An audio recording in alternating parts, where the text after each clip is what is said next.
ناظرین یہ تو وہ ساری چیزیں ہیں جو ہم کسی کلینک سے جس کی توقع کرتے ہیں، لیکن حقیقت جو ایسی ہے وہ ہمیشہ تھیوری سے مختلف ہوتی ہے۔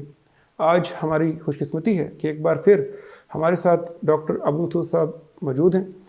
جیسا کہ میں نے اپنے سابقہ پروگرام میں بھی ان کا تعارف کروایا تھا کہ یہ گزشتہ 45 سال سے آنکھوں کے علاج سے منسلک ہیں اور ماشاءاللہ ایک بہت دلچسپ شخصیت ہیں۔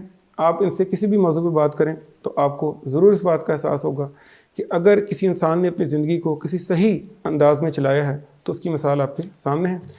پروگرام کا آغاز کرتے ہیں۔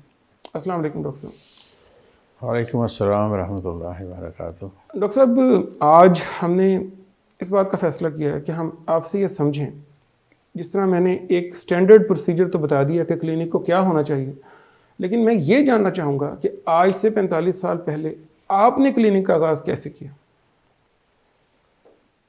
بسم اللہ الرحمن الرحیم۔ یہ کچھ بتانے سے پہلے میرا دل چاہ رہا کہ میں ایک شعر پڑھوں۔ بسم اللہ۔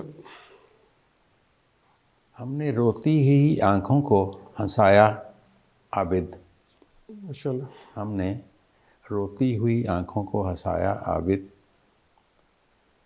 اس سے بہتر تو عبادت نہیں ہوتی ہم سے۔ ماشاءاللہ، آپ کا اپنا ہی شعر ہے۔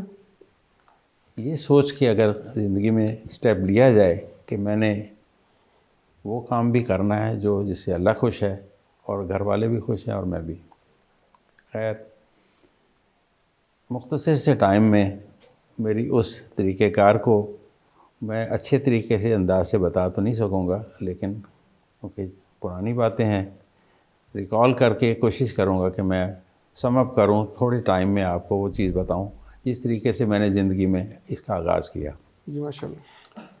قائد اعظم میڈیکل کالج بہاولپور میں نے 1 سال جاب کیا، میڈیکل سرجری بہت سٹیپس لیے وہاں پہ۔ اس کے بعد فیصل آباد میں جب میں آیا 1981 میں، تو ادھر میں نے پریکٹس شروع کی۔